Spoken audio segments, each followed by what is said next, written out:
नमस्कार, मैं हूं राजेंद्र देव और स्वागत आप सभी का हमारी इस विशेष प्रस्तुति सुदर्शन विशेष में। कट्टरता किसी भी समाज के लिए घातक होती है, यह हम सभी जानते हैं। बावजूद इसके कट्टरपंथी तत्व हर समाज में होते हैं, लेकिन समाज में अगर इन्हीं कट्टरपंथी तत्वों की बहुलता हो जाए तो उस समाज का अस्तित्व खतरे में आ जाता है। कट्टरता किसी भी तरह की हो, किसी भी विचारधारा को लेकर हो, वो मानवता के लिए घातक होती है। केरल में कुछ ऐसा हो रहा है जिसे कट्टरता की श्रेणी में रखा जा सकता है। केरल में कुछ ऐसा हो रहा है जिसमें साफ साफ देखा जा सकता है कि कट्टरता किस तरह से सिस्टम को प्रभावित कर रही है, किस तरह से समाज को खोखला कर रही है। इस्लामिक कट्टरपंथ हमें केरल में दिखाई दे रहा है और आज विशेष की इस विशेष प्रस्तुति में हम यही समझने की कोशिश करेंगे कि ऐसा क्यों हो रहा है। शुरुआत करते हैं इस रिपोर्ट के साथ।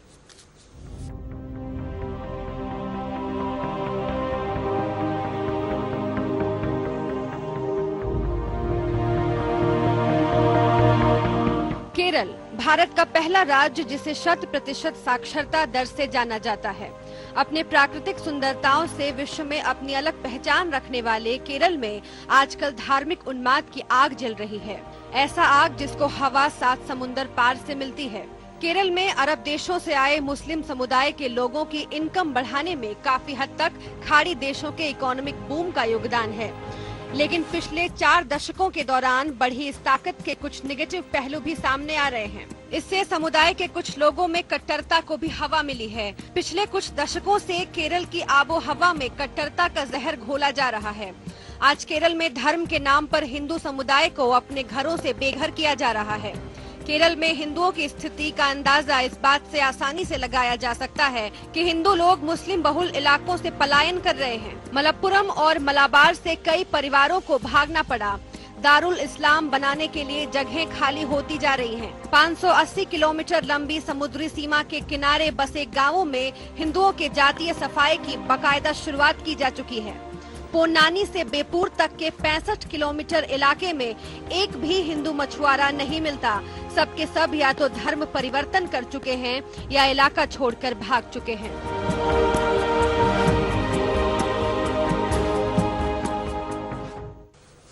केरल की इस स्थिति पर बात करने के लिए हमारे साथ स्टूडियो में है मुरारी शरण शुक्ल, स्वतंत्र पत्रकार। स्वागत आपका मुरारी जी। हमारे साथ हैं इरफान साहब, नेता बीजेपी, बहुत स्वागत आपका हमारी इस चर्चा में।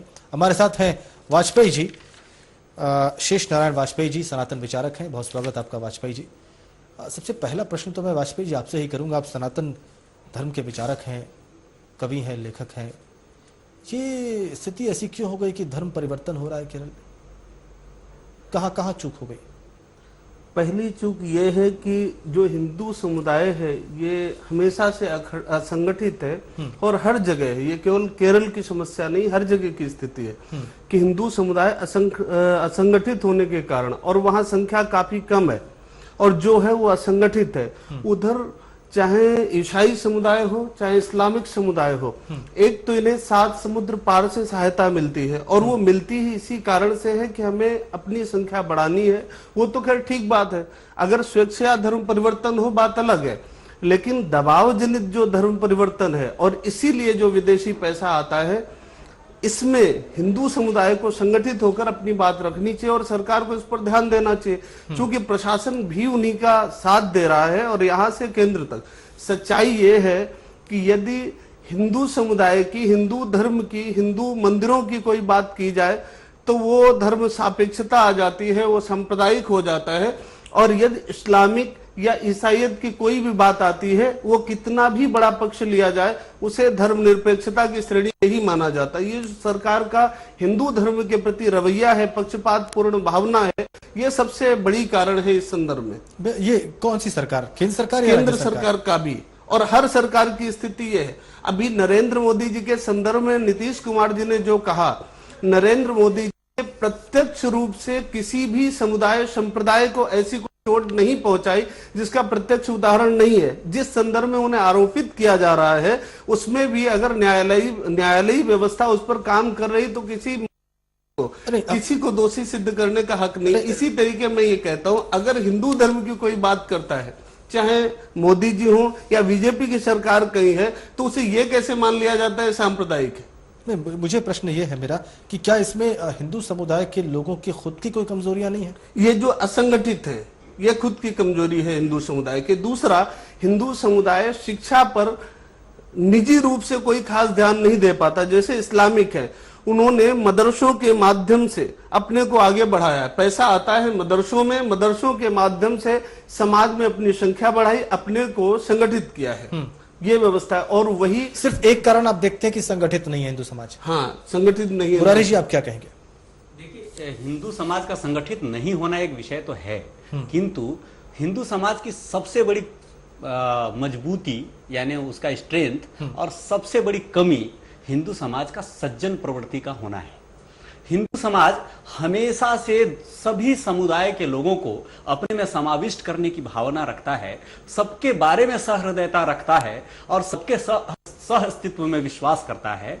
और इस समाज की इसी भावना को उसकी कमजोरी बनाकर कई लोग इसका गलत लाभ उठाते हैं और इसी प्रकार का लाभ उठाने का प्रयत्न केरल में हो रहा है। सज्जनता और कायरता में अंतर होता है। हाँ, मुरारी जी, हिंदू समाज कायर नहीं है किंतु वह सज्जन है और इसीलिए वह सबको अपने समाज जीवन में स्थान देने का प्रारंभ से पक्षधर रहा है।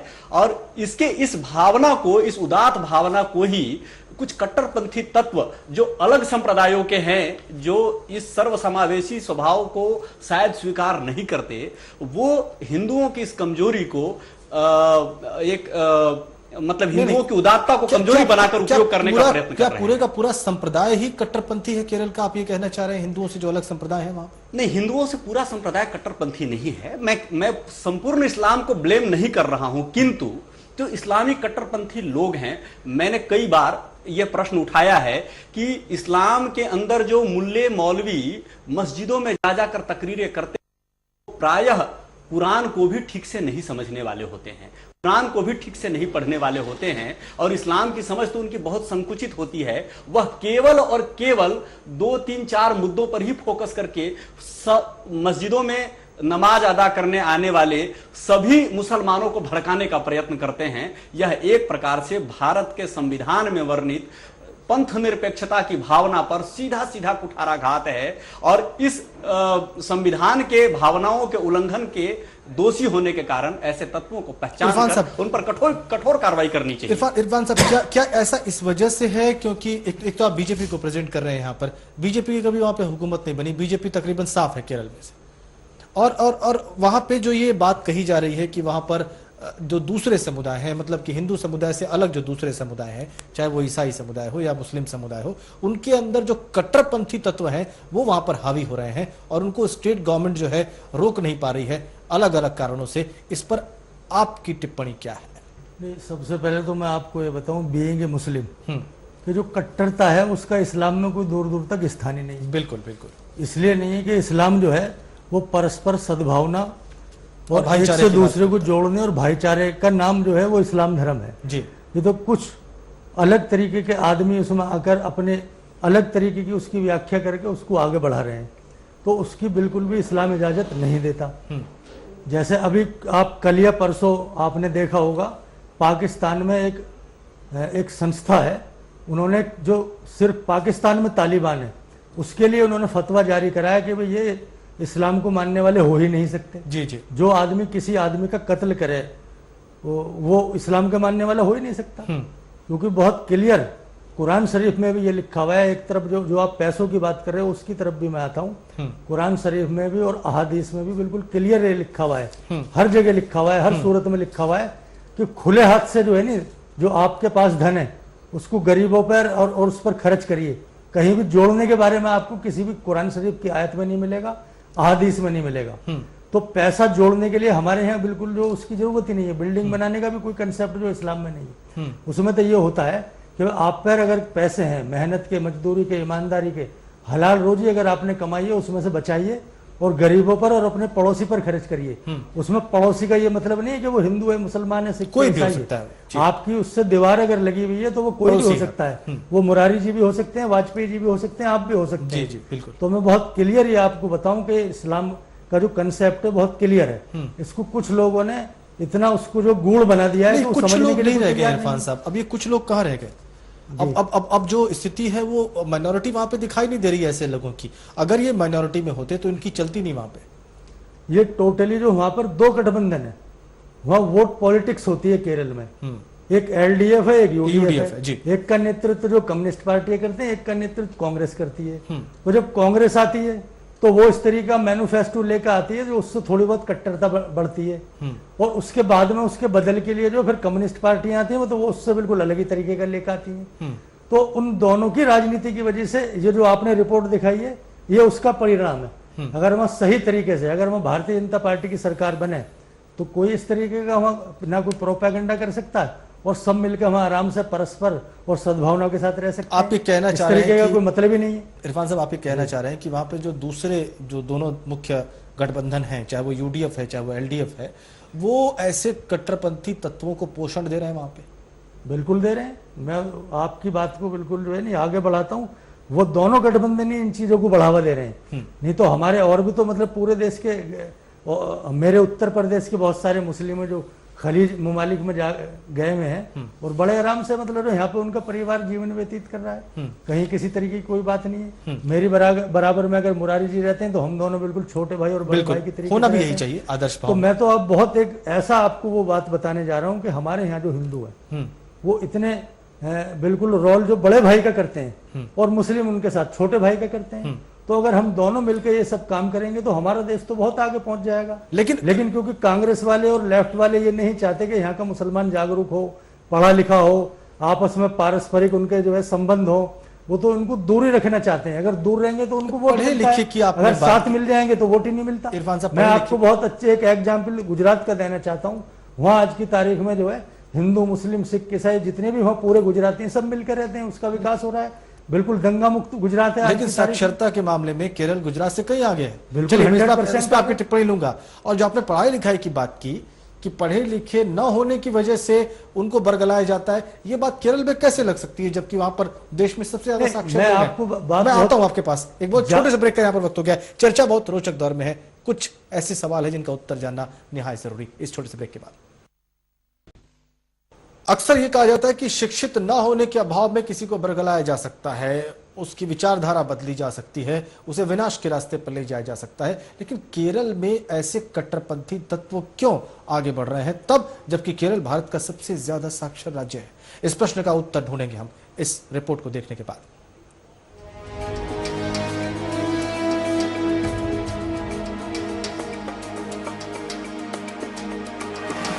कभी गॉड्स ओन कंट्री के नाम से जाना जाने वाला देवताओं का प्रदेश केरल, जो आज जिहादी आतंकियों और एवेंजेलिकल मिशनरियों की गिरफ्त में आधा इस्लामी और ईसाई बन चुका है, शिक्षित होने के बावजूद अपराध में देश भर में पहले नंबर पर है।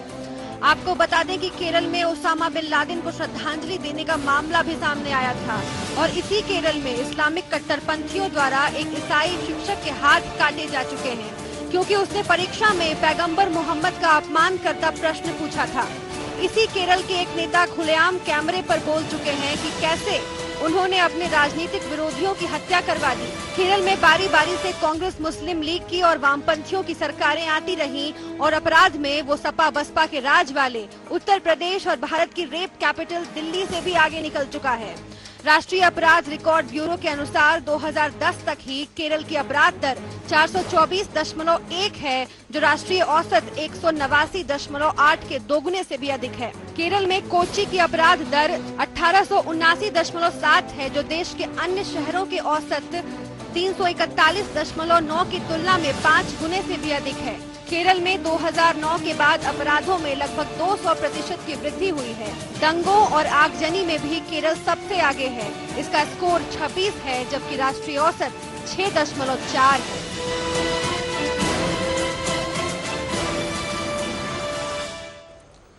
तो केरल को गॉड्स ओन कंट्री यानी कि ईश्वर का खुद का साम्राज्य कहा जाता था।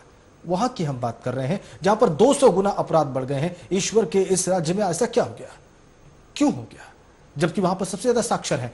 शीश नारायण वाजपेयी जी, ऐसा क्यों हुआ? इस संदर्भ में मैं ये कहना चाहूंगा कि जैसा कि अभी रिपोर्ट में भी आपने देखा कि सबसे ज्यादा वहाँ जो इस्लामिक धर्म की व्यवस्था है और जो ईसाई धर्म की व्यवस्था है, यदि उसमें, मैं सभी धर्मावलंबियों को के लिए ये बात नहीं कहता, लेकिन ये है कि जिनकी बहुतायत है, यदि वो इस तरीके का आचरण करते हैं कि किसी उन्माद के तहत, किसी इस प्रकार के षड्यंत्र के तहत समाज में कोई दुर्भावना फैलाते हैं, तो धर्म ही अपराध पर नियंत्रण करता है। और जब धर्म का ही स्वरूप इस तरीके से विकृत कर दिया जाए तो फिर समाज की स्थिति इस रूप में बनती है। अभी आदरणीय इरफान साहब ने जैसा कहा कि कोई भी धर्म, इस्लाम भी किसी के लिए ऐसी इजाजत नहीं देता कि वो परस्पर दुर्भावना पैदा करे। धर्म का अर्थ ही संस्कृत में कहा गया ध्रियते अनेनेति धर्म, जिससे समाज को धारण किया जाए वो धर्म है। समाज को तोड़ा जाए, समाज को नष्ट किया जाए वो धर्म नहीं है।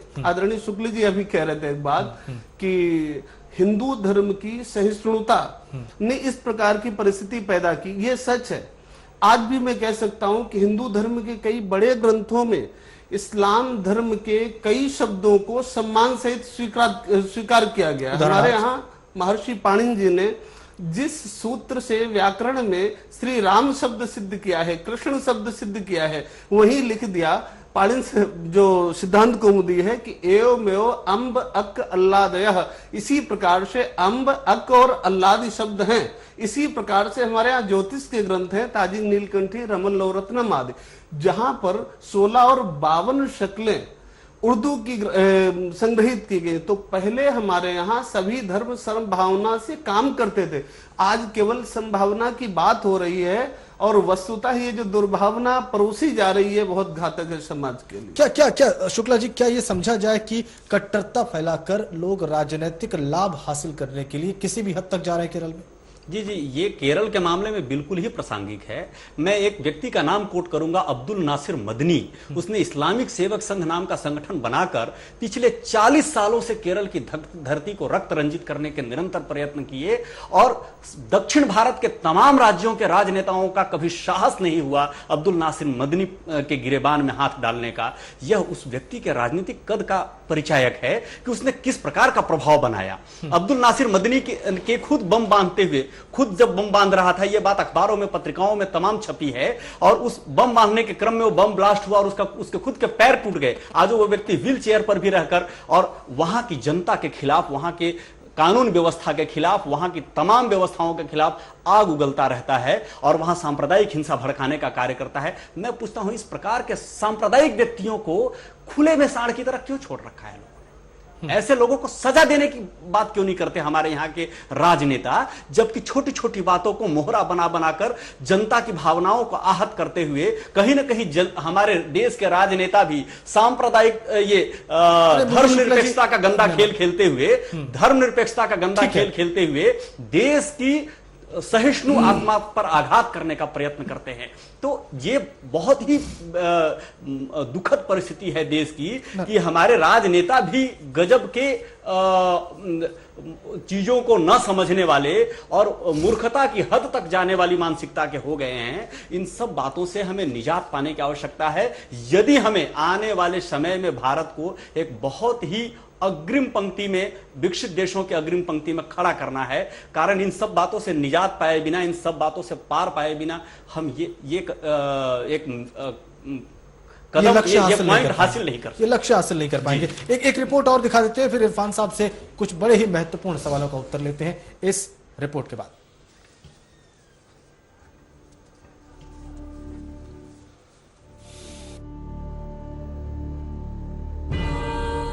विदेशों से आया पैसा यानी पेट्रो डॉलर ने केरल में हिंदू मुस्लिम के बीच आर्थिक खाई को बहुत चौड़ा कर दिया है। खाड़ी से आए हुए हवाला धन के कारण यहाँ कई जिलों में 70% से अधिक जमीन की रजिस्ट्रियां मुसलमानों के नाम हुई हैं और हिंदू गरीब होते जा रहे हैं। पैसा कमाकर लाना और जमीन खरीदना कोई जुर्म नहीं है, लेकिन कट्टर मानसिकता से ग्रस्त होकर एक ही इलाके में खास बस्तियां बनाना निश्चित तौर पर स्वस्थ मानसिकता नहीं कही जा सकती। और उस खास इलाके के लिए किसी धर्म के लोगों को भगाया जाना, जो नहीं गए उस पर तरह तरह के होने वाले जुल्म कहीं न कहीं गंभीर स्थिति को बयान करते हैं। यहाँ तक कि जमीन के इन सौदों में मध्यस्थ की भूमिका भी एक खास तरह के लोग ही निभा रहे हैं और इसके कारण हिंदुओं और मुसलमानों में आर्थिक समीकरण बहुत गड़बड़ा गए हैं। सदियों से हिंदू गाय को माता के रूप में पूजते आए हैं, लेकिन भारत में केरल ही एक राज्य ऐसा है जिसने गोवंश के वध की आधिकारिक अनुशंसा की है। सन 2002 के केरल सरकार के आधिकारिक आंकड़ों के मुताबिक उस वर्ष 5 लाख गायों का वध किया गया और 2,49,000 टन का गोमांस निर्यात किया गया, जबकि असली आंकड़े निश्चित तौर पर और भी भयावह होते हैं। भले ही मेडिकल साइंस इसके खतरों के प्रति आगाह कर रहा हो, भले ही हिंदू धर्माचार्य और हिंदू नेता इसका विरोध करते हो, लेकिन केरल के किसी भी मुस्लिम नेता ने कभी भी इस गोवध का खुलकर विरोध नहीं किया। केरल के सांस्कृतिक तालिबानीकरण की शुरुआत तो 1970 में ही हो चुकी थी, जब केरल के सरकारी स्कूल के यूथ फेस्टिवल में मोपला गीत और मरगम कल्ली को एक प्रतियोगिता के तौर पर शामिल किया गया था। आपको बता दें कि मोपला गीत मुस्लिम और मरगम कल्ली ईसाई गीत है। इन सब के बीच हिंदुओं की एक कला कोल कल्ली का यूनिफॉर्म बदलकर हरी लुंगी, बेल्ट और बनियान कर दिया गया। अंततः इस आयोजन से सारे हिंदू छात्र धीरे धीरे दूर होते गए। 1960 तक कुल मुस्लिम आबादी की 10% बुजुर्ग महिलाएं पर्दा रखती थीं, जबकि आज 31% नौजवान लड़कियां पर्दा रखती हैं। सवाल उठना स्वाभाविक है कि क्या मुस्लिम लड़कियों में कट्टरता बढ़ रही है या कट्टरता उन पर थोपी जा रही है। वजह जो भी हो, लेकिन ऐसा हो रहा है। आलोक झा की रिपोर्ट, सुदर्शन न्यूज। बीजेपी नेता इरफान हमारे साथ हैं और वो कह रहे थे कि पढ़ाई लिखाई या शिक्षा दीक्षा की कमी की वजह से ऐसे हालात उत्पन्न हो जाते हैं। तो इरफान साहब, केरल देश का सबसे ज्यादा साक्षर राज्य है, फिर भी ऐसा क्यों हो रहा है? विजय देव जी, मैं एक आपको बहुत बात स्पष्ट करना चाहता हूँ।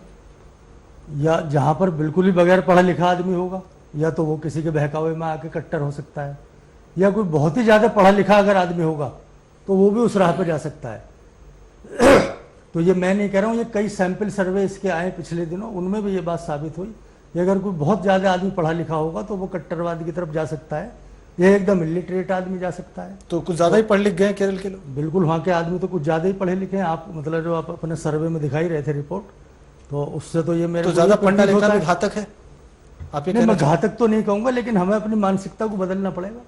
घातक तो इसलिए नहीं कह सकता मैं कि इसका कोई भी अंत नहीं होता पढ़ाई लिखाई का।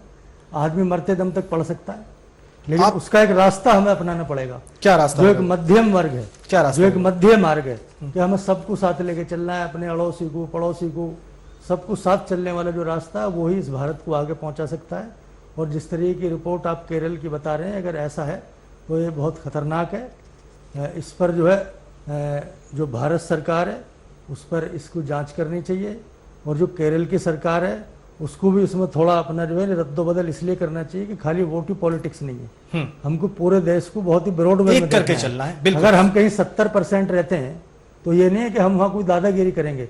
हम 5% भी तो रहते हैं, तो हमारे में 95% आदमी भी दादागिरी कर सकते हैं। एक तो हम जो है जी उसको उस तरीके से और उस नजरिए से न देख के एक बिल्कुल सच्चे और पक्के भारतीय और पक्के मुस्लिम होने के नाते उस चीज पर अगर हम आगे बढ़ेंगे तो एक बीच का रास्ता हमारे सामने ईमानदार आएगा आकलन और करने की निकलेगा, जरूरत है। और ये भारत भी उसमें जो है मजबूत होगा जी। और हमारे आपस के रिश्ते भी मजबूत होंगे और सारे भारतवासी बिना किसी भेदभाव के एक विकास के मार्ग पर अग्रसर होंगे। यही मेरी कामना है, यही मेरी दुआ है। देखिए इरफान जी, जैसे बहुत संक्षेप मुसलमानों की बहुत आवश्यकता है इस देश में, किंतु आज परिस्थिति जो ऐसी बनी है, कुछ ऐसे मुल्ला मौलवी बिल्कुल कट्टरपंथ की राह पर चलने वाले लोग भारत के मुसलमानों में एक ये भावना भरने का प्रयत्न करते हैं कि तुम हिंदू मेजोरिटी के इलाके में नहीं रह सकते, वहां तुम असुरक्षित हो, हिंदू तुम्हें जीने नहीं देगा, हिंदू तुम्हारे पर हमला नहीं करेगा। एक उल्टी सोच उन पर थोपने का जो प्रयत्न होता है, और फिर यह होता है कि तुम एक जगह एक मोहल्ले में अलग होकर रहो, सेपरेशन में रहो, सेक्लूजन में रहो, और इस जब तुम एक साथ मिलकर इस प्रकार से रहोगे, कट्टरता को अपना कर रहोगे, तभी तुम सुरक्षित रहोगे। ये देश के लिए बहुत ही घातक है। सरकारी एजेंसियों को इस पर बहुत ही कड़ाई से निगरानी करनी चाहिए। बहुत शुक्रिया आप सभी का स्टूडियो में आने के लिए, इस चर्चा में हिस्सा लेने के लिए। किसी भी प्रकार की कट्टरता, जैसे कि मैंने शुरुआत में कहा था, देश और समाज के लिए घातक होती है, और वो कोई भी सिस्टम जो कि इस प्रकार की कट्टरता को प्रत्यक्ष या अप्रत्यक्ष समर्थन दे रहा हो, वो भी देश और समाज के लिए घातक है। यह हमें विचार करना होगा। जय हिंद।